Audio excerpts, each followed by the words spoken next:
week's episode of the Goodrum Show with me, Chris Goodrum. As per usual, a big thank you to everybody that watched last week's episode of the show, commented, liked, all that kind of stuff. I'm a bit behind with obviously replying to some of your comments, or all of your comments on last week's episode of the show, but obviously I will endeavour to catch up with them probably over the weekend, or at least as soon as I'm able to do so. So this week's episode of the show, as you can see from the title page, we're looking at Glenlivet. Now, why Glenlivet? Well, because I've done nearly 400 episodes of the show over a considerable period of time, and I've yet to do an episode of the show on Glenlivet. Part of the reason is I just don't get the samples. I don't have any direct dealings with Glenlivet or their owners, Shivers Brothers, or Pernod Ricard, as the case may be. So I don't get. It's always a difficult one. I mean, you can't deal with all of the distilleries. It's just not physically possible. Not certainly for a company of our size, anyway. And so inevitably, there's going to be distilleries that I don't deal with, that I have, and so I kind of focus on the distilleries, I suppose, that constantly send me samples and keep me updated and all that kind of things. Which is why I do lots of episodes on Springbank, for example, but it doesn't mean that I don't like sort of whiskey from other distilleries. Obviously I don't, but I just don't have the opportunity to sort of like to showcase the stuff. But I've had this selection of samples sat around for quite some time, and again, only being able to do sort of like 50 odd episodes of the show a year does mean that sometimes ideas for episodes just never happen, for one reason or another, and I suppose today's episode is no different to that. It's been sat around for some time, and I just thought, damn, let's do Glenlivet, because at the end of the day, if you think about it, the founder of Glenlivet, George Smith, is, if there's such a thing as whiskey royalty, I suppose, then him and possibly John Grant of who are probably right up there. They were innovative, forward-thinking entrepreneurs, I suppose, of the times, of this sort of like late 1800s, late 1700s, early 1800s. Certainly, George Smith was, or his family were involved in illicit distilling since the 1700s, and or certainly the late 1700s, because he took over the running of his father's distillery in Upper Drummond Farm, I believe, in 1774, and carried on and obviously made money and that kind of thing, and certainly was one of the first, if not the first, of the distillers to go legit after the 1823 Excise Act was passed. Now, it's debatable as to sort of whether he kind of like had a road to Damascus moment and thought, yes, I really ought to go legit and give large amounts of money to the English government. Moreover, the fact he was probably, because he was good mates with the Duke of Gordon, who was the guy behind sponsoring the act, and he probably had no choice in the matter, I suppose. He was kind of almost obliged, I suppose, to go legit. But go legit he did, and ever since that point, that's when Glenlivet decided that's when the distillery was founded, which of course, doing a bit of digging, you realise is not actually strictly true. Like a lot of distilleries, they play a bit fast and loose with their own history, and I suppose you can argue it doesn't really matter. Does it really matter who was the first distillery or the first legit distillery? I mean, maybe for some people, but for most of us that enjoy sort of drinking the whiskey, we couldn't really care less when the distillery was actually built, and because the Glenlivet distillery itself wasn't constructed until 1859, some 35 years after they claim it was. Can't see how they can even sort of consider that one. It was not even like, well, he was running a distillery on the same patch of land that the distillery was built on. He wasn't. It was he had distilleries in completely different parts of Speyside. But like I said, I mean, it's a sort of a humorous kind of curio, I guess, at the end of the day, and it doesn't really sort of detract from whether you like the sort of like the style of Glenlivet or you don't. It's it's just sort of like a fun little fact. One, I suppose, more intriguing, I guess, episode in the history of Glenlivet is, of course, the time when the Smith family decided they were going to trademark the name The Glenlivet. Now, they basically took out the trademark in 1879 and pretty much pissed off everybody else in Speyside, because for years they had been using the Glenlivet as a suffix. So you had things like Aberlour, Glenlivet, Ben Rins, Cragganmore, Glengrant, Glenfarclas, they all used the suffix Glenlivet. And indeed, today, the sort of parliamentary boundaries of the Speyside region, you have Speyside Glenlivet is one of those demarcated areas within Speyside. So and there was anecdotal evidence that everybody was kind of happy with this, obviously using the suffix, but you could argue that sort of the Grant family were either wanting to protect the integrity of their distillery and their name, or they were just bullies and basically, were doing a bit of a Donald Trump and saying, right, this is what we want, we're the Smith family, so, it could be either bit of both, possibly, who knows. But anyway, the court case kind of, or the case kind of rumbled on for several years without really sort of going anywhere. Essentially what you had was the other Speyside distilleries counter-claiming and quite rightly saying, look, this name has been in use for decades, and you're now trying to sort of trademark a term that's been in use. You can't just say because you called your distillery the Glenlivet that nobody else can use that term. And essentially, the only people that actually made any money out of this were the lawyers, and as you could probably rightly guess, it just ended up in a stalemate, and it ended up with the distillery saying, right, okay, look, you drop your counterclaim, we'll drop our sort of our claim, and you can carry on using the term if you like. And to be honest with you, pretty much none of those distilleries do these days.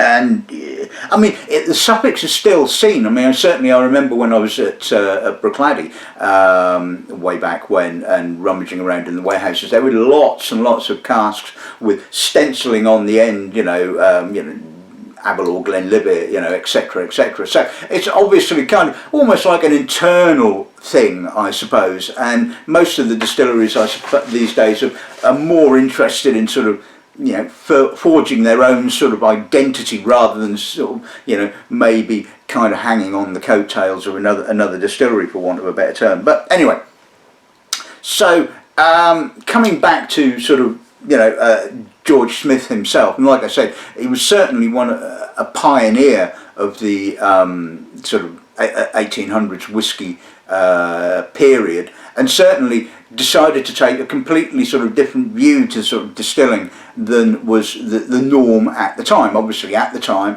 the palate was for heavy, peated, oily styles of whiskey, and maybe he had a crystal ball. Maybe he saw the changes coming. Maybe he was just a bit of a pig-headed bugger, that said, I'm going to do things my way, and decided that he was going to produce what we now consider to be the classic, light, elegant, citric, grassy, spey character spirit. So it's there's no, or certainly I couldn't find out any evidence to prove that he was producing whiskey in this style prior to the construction of Glenlivet, but certainly Glenlivet has been built with that kind of style of spirit production in mind. So you have the pinched neck and pinched neck stills to sort of increase reflux, downward angled linarms, and that kind of thing. And you know that, so you know, maybe he saw the fact that, you know, people would change their taste with regards to whiskey, or like I said, maybe he was just, you know, stubborn bugger and decided he was going to do it the way he was going to do it. So yeah, that's kind of a bit of a potted history of Glenlivet. Obviously, if you want to find out more, you can go onto their website and all that kind of stuff. I think it's probably time to take a look at the lineup, don't you? Now, like I said, as I don't have any direct dealings with the distillery, this is kind of a bit of a hodgepodge of stuff that I've, or samples I should say, that I've accumulated over time. Some from the World Whisky Awards, I think one from the time when I was doing the tastings for the Whisky magazine, and obviously some other bits and pieces. But I mean, Glenlivet itself, its kind of core range, I mean, there seems to be an awful lot of bits to, you know, or side bits to their range, but their kind of core range seems to be obviously the Founders Reserve, predominantly, and well, all American oak, a 12, an 18, and a 25. And like a lot of distilleries, their sort of entry-level bottling is 100% American oak, and as you get up the age statements, you start to see more sherry coming in. Obviously, Glenlivet, like Glen Grant, is kind of, I wouldn't say almost totally synonymous with sherry, but you know, you do tend to think Glen Grant, Glenlivet, lots of sherry, but really, you know, it's that they have a nice balanced range, I think. I mean, you know, I've never been a huge fan of the 12. It's a bit the 17 is a bit you know, so you know, hopefully this little selection will be kind of like interesting. So we're going to kick off with the Founders Reserve. So like I said, bottled at 40%, 100% American oak, should give us a real good indication of the style of the spirit. Second bottling we're looking at is a bottling called the Guardians Chapter. Now, I think the Guardians are essentially like, you know, the Ardbeg Committee. You know, it's a kind of fan club, for want of a better word, which they appear to do particular bottlings for. So this was bottled in 2014, code LKPH0897. It's a combination of American oak hoggies and barrels, along with some sherry casks. Don't know whether they're hoggies or butts, but anyway, so like I said, bottled in 2014 at 48.7%.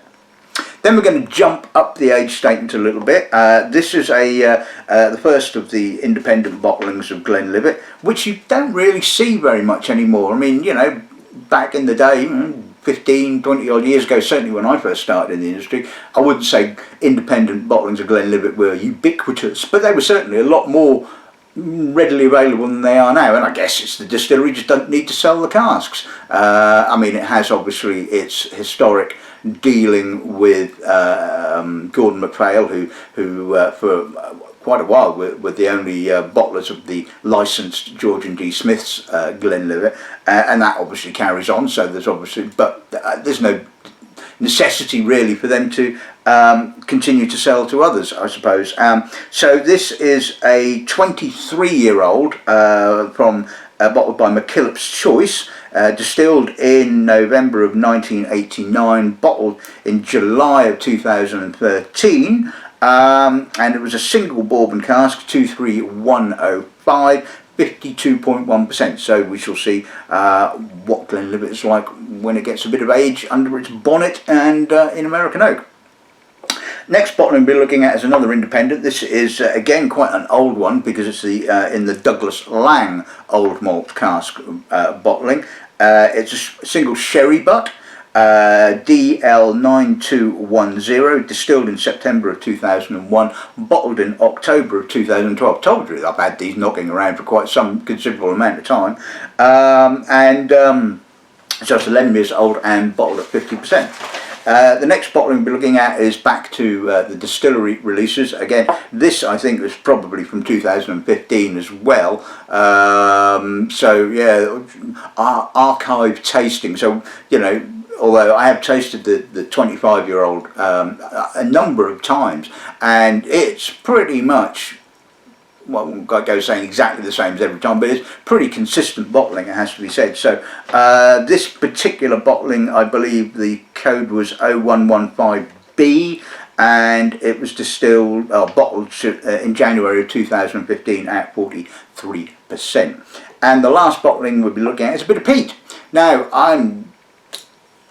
when you think of Glenlivet these days, you certainly don't think of peat, but and they probably, I guess, were never actually using peat. I mean, if Old Man Smith was sort of going against the grain, he certainly would have gone against the grain of using peated malt. So one imagines, as far as I can see, Glenlivet has never been synonymous with peat. But, you know, these days everybody loves a peated malt, and pretty much all distilleries have got to have at least one in their range. This is the Nadurra Peated batch PW1015. Now, interesting enough, not produced from peated malt, but like some of the other distilleries, Pulteney do one for example, it's been rested or matured for a period of time in ex-peated casks. These are ex-peated Speyside casks, so kind of keeping everything in the family, so to speak. Don't know where they come from. Probably, if I was going to guess, I would say either somewhere like Ben Ryack, who obviously do an awful, do quite a number of peated bottlings and been doing peated malt for quite some time, or possibly Tomintoul maybe. At the end of the day, it doesn't really matter, I suppose. So yeah, bottled at 61.5%, so probably pretty young. And like I said, this is this particular bottling again comes from October of 2015, and like I said, batch PW1015. So hopefully this will be an interesting tasting. Hopefully these will be enough to kind of, you know, get under the skin of Glenlivet and see how it handles both American oak and sherry. So touch dry, so I think I need a bit of liquid. So let's kick off with the Founder's Ruler.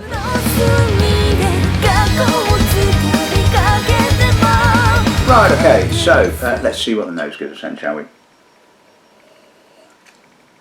It's medium weight kind of spey, I would say. It's got that freshness, that slight grassiness, citrus, but it's got a bit of robustness, a bit of honey, some barley, a little bit of underripe banana, not a huge amount of oak. There's a little bit of oak. The spirit is quite young, it has no age statement, but it's kind of setting out exactly what the distillery character is all about, you know. And yes, I know a lot of people will go, but it's got no age statement. I don't care, it's got a lovely nose, it's telling me what I want to know. And, you know, alright, it's maybe not what you'd call the most complex, I suppose, and I don't think it's a particularly expensive bottling. I would guess, I don't know how much, mid-30s possibly. So, you know, okay, nose does what I want it to do. See what the pulse like.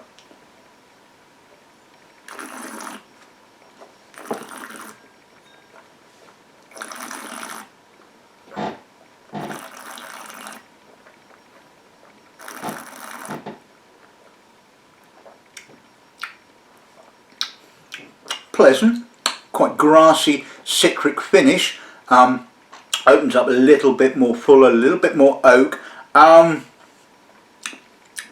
It's a tad underpowered at 40%, I have to say. I would have personally liked to have seen that at least maybe 43, ideally 46 obviously, but then you're starting to sort of push the price up. You It's got some honey, it's got a little bit more vanilla oak, although it's got a nice pleasant citric finish. It's a little austere, and like I said, I think if this had been bottled at a slightly higher ABV, it might just have increased the body a little bit. It might have given it a little bit more weight, and certainly a little bit more weight to lead into the finish, although maybe that's more down to its youth than the alcohol, but certainly the combination of a low ABV and young spirit does seem to sort of make it that way. But again, it's pleasant. It tells me all I want to know about what the Glenlivet style is, and well, I don't suppose you can ask for more than that. Right, okay, so let's move on to the Guardians chapter. Let's see what the nose gives us on this then, shall we?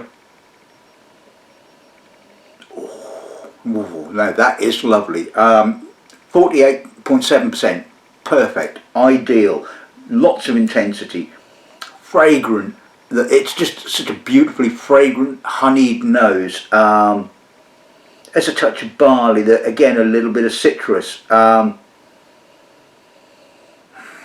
Very subtle sherry notes just sitting in the background. Again, the American oak is not too heavy either. It's not that intense.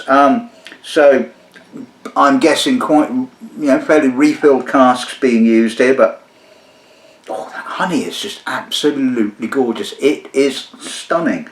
Now, of course, I suppose to sort of get hold of a bottle like this, you've got to be in the fan club, and I mean, I have no idea whether the sort of like the people that sign up to sort of like the Glenlivet sort of fan club are as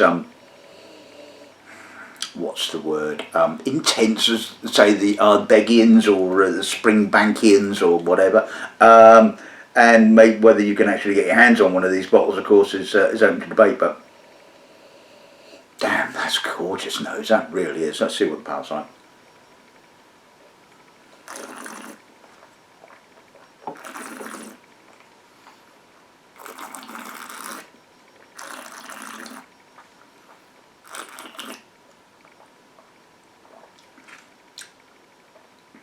Oh, perfectly displays how important the ABV is to the mouthfeel and the body of a whiskey. This is just absolutely spot on and stunning. Honeyed, touch of earth, touch of citrus, barley.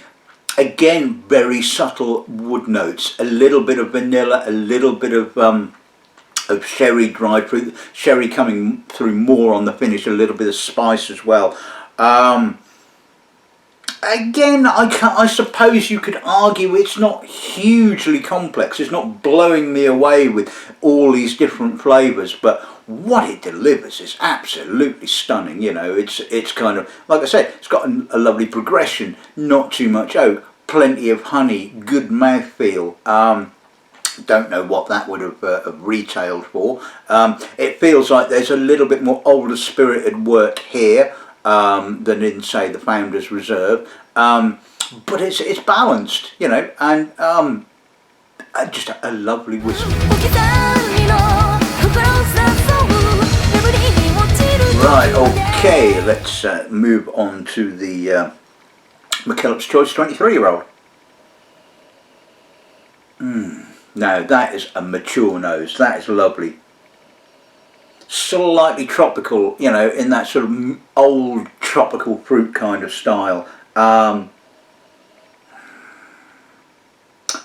Sawdusty oak. I mean, it is mature. It's not too old. It's just absolutely spot on. Again, a little bit of that sort of green fruit, citric, sort of eucalyptus, mint, Speyside character coming through. Touch of smoke, which I'm guessing is more wood smoke than anything else. A little bit of spice. It's getting a bit of sort of overripe, mature peach, melon, and the oak is now starting to sort of just show a little bit of a buttery edge to it. I mean, obviously, when this was released, this was not a cheap bottling, but by God, it's gorgeous, and it just goes to show that sort of Glenlivet in American oak. Give it a bit of time, and this is what you get.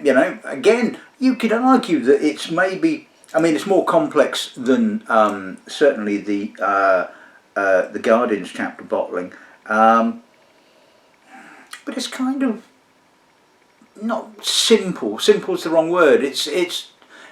I mean, it is an absolutely beautiful whiskey. It has to be said, and sometimes there's a real art in simplicity. It has to be said, but yeah, stunning, absolutely stunning. So pass on.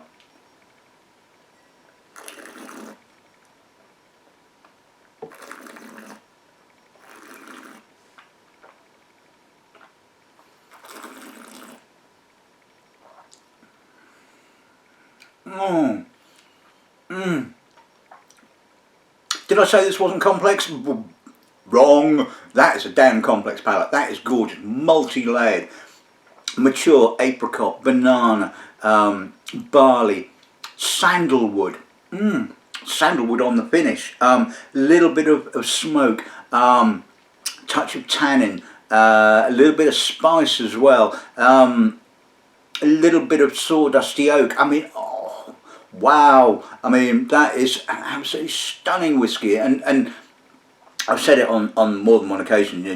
Laing Mckellap doesn't release very many whiskies at all. I mean, I can't remember the last time I saw a load of new releases, or certainly had samples of new releases. I mean, the man is picky, and I think I've only ever come across one or two bottlings which I wasn't particularly impressed by, and thought, but which is unheard of for an independent bottling company, it has to be said. But then, when you're not releasing very many, I mean, I don't know what he does as a day job. If he's not releasing whiskies, then he ain't making any money. But that, oh, stunning. Right, okay, so let's move on to a bit of sherry then. So this is the OMC 11-year-old. Let's see what those give us. It's clean. It's very sherried. I'm not getting any distillery character. It actually smells a bit older than 11 years old, which is quite impressive, it has to be said. There's a little bit of dark chocolate, a little bit of balsamic vinegar, prunes, dried apricot, walnut. Yeah, it's tick tick tick, all the sherry boxes, and it's clean, pleasant, but it's, at the end of the day, it shows that the spirit is just as capable of being overwhelmed by sherry as any other Scottish whiskey. So anyway, let's see what it passes like.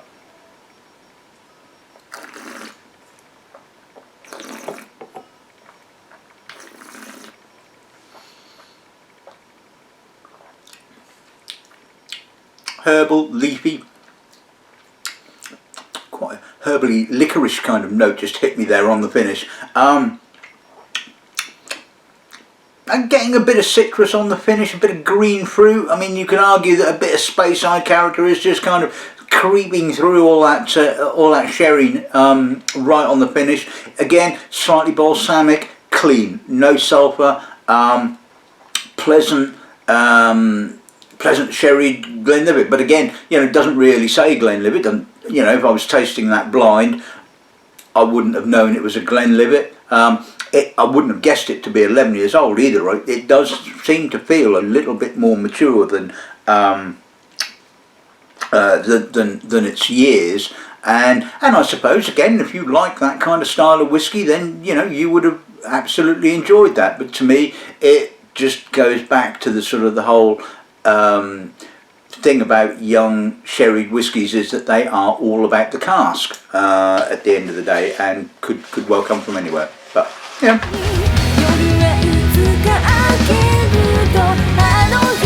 Right, okay, so let's move on to the Distillery 25-year-old. Now, not cheap. Comes in a lovely fancy wooden box, as you would expect, and lots of sherry, probably 100% sherry, I would imagine. Let's see what that goes. Now that is mature. That's really peppery, actually. Yeah, lots and lots of black pepper. Typical moist dates, raisins, fruitcakey sherry. A little bit of cumin, possibly.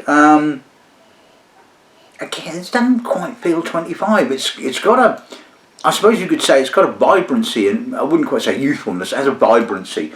I mean, it has that slightly sort of Armagnac-y note coming through. I mean, and yeah, I mean, no distillery character. I mean, certainly, you know, none of that sort of wonderful honeyed, slightly tropical character that I found on the Mackillop's Choice bottling. Again, it's all very sherry dominated. It's lovely clean sherry, it's mature sherry, and you know, I can appreciate an old sherried whiskey, you know, because as I've said in many occasions, what you lack, I suppose, in distillery character, you make up for in secondary and tertiary character from, you know, extended maturation in the cask. Yeah, it's got a lightness, it's got a almost elegance, I suppose. Anyway, let's see what it passes on.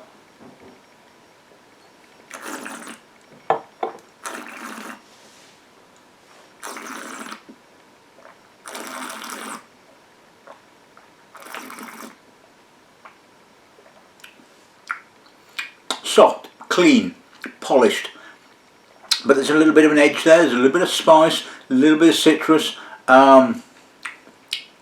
Again, lovely maturity. It's got that sort of incense, kind of candle wax sort of spiciness to it.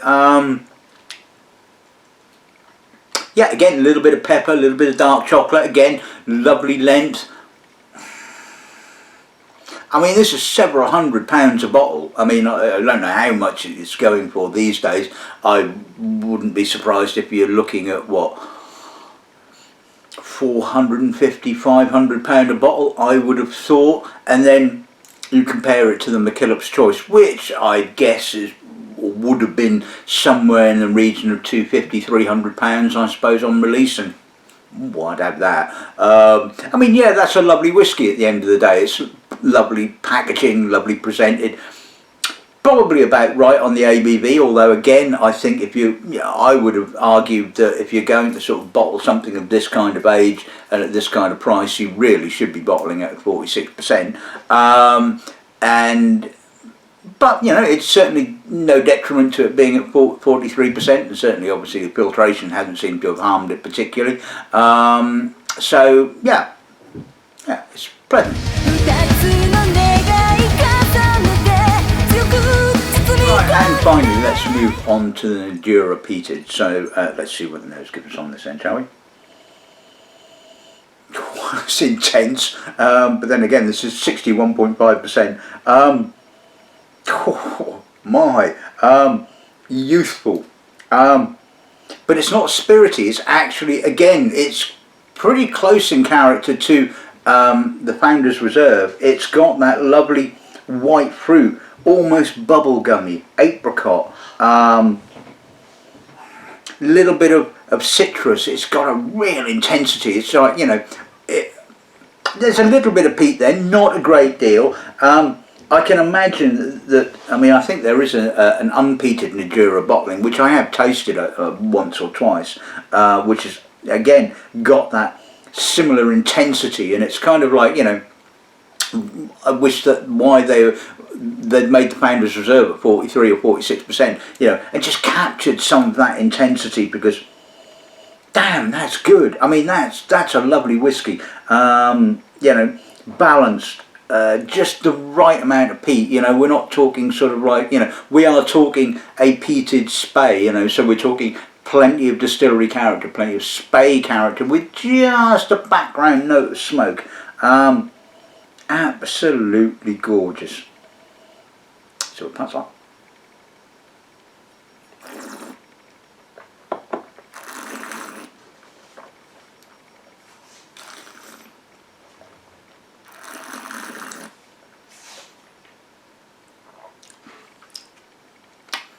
That's masked. I mean, it's not kind of tear your face off kind of alcohol. It's actually quite well integrated and quite restrained, although it is really masking any real development of the spirit. It's got a touch of barley. You get the feeling there's some fruit there, and certainly some oak. Really spicy finish. The alcohol is kind of emphasising that sort of tingly spiciness, and I think it's obviously going to need a little drop of water. But oh God, you just gonna love the intensity. I mean, that's a great whiskey, it has to be said. Now it's emphasised oils. Now, interestingly, putting a little drop of water seems to have brought out a little bit more of the peat smoke. And it's got a little bit more of an astringent edge now, which is intriguing. It's got more juicy, more sort of citrus, more orange, tangerine, that kind of character. Bloody good, that's all I can say. So we'll pass on now.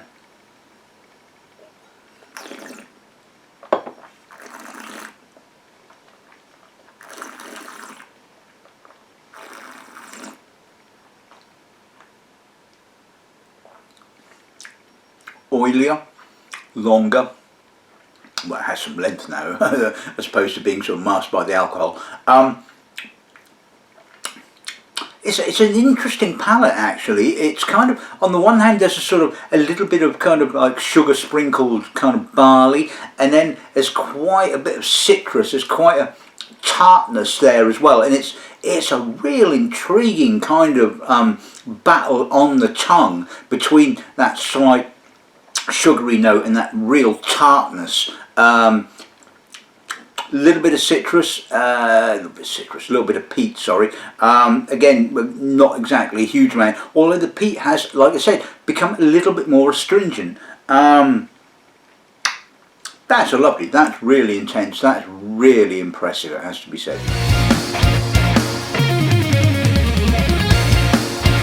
Right, okay, so that's some today's episode of the show. I mean, I think it's been really intriguing. I've really loved it. I mean, it's been an intriguing look at a whiskey that I don't often get the opportunity to do so. So it's really nice.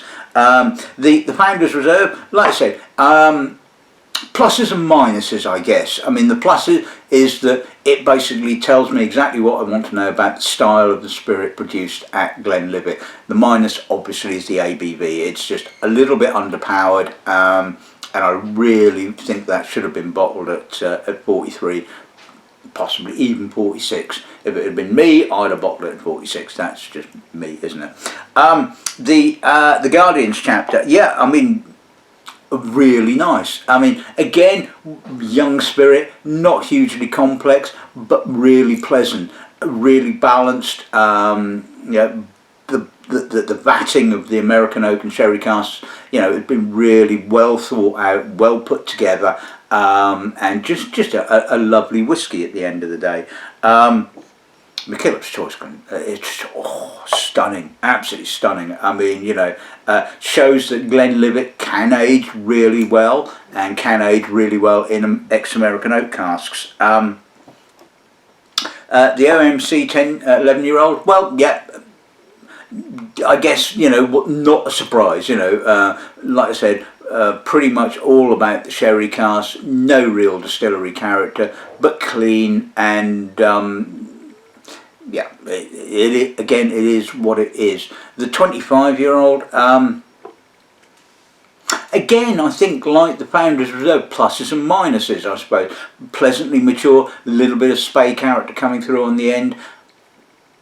Could have done with being bottled at 46%. When you're talking kind of such a premium price tag and a premium level whiskey, really, there's no kind of reason why you shouldn't be bottling that at 46%. I mean, at the end of the day, you know, something that's retailing for about 400 odd quid, you know, what, an extra 3%, you know, the duty on that extra 3% is pretty bloody negligible at the end of the day, and I really think they've kind of missed an opportunity there. But but it would be, you know, and I think the thing is, you know, tasting the Founders Reserve and the Nadurra shows that sort of Glenlivet can be bottled at that higher ABV, and it really has a lovely intensity. And talking of which, I really like the Nadurra bottling, and I like the unpeated version as well. I think it's a stunning whiskey. Showcases everything that's great about Glenlivet. The cask strength bottling, it's just absolutely sensational. Really damn good. And like I said, you know, I think it's been just really intriguing. And I hope you've enjoyed this week's episode of the show. No idea what I'm going to be doing next week, but I have obviously copious quantities of samples knocking around, and it will be a case of sort of like, ooh, I fancy doing that one. So, until next week, good afternoon and good ramming.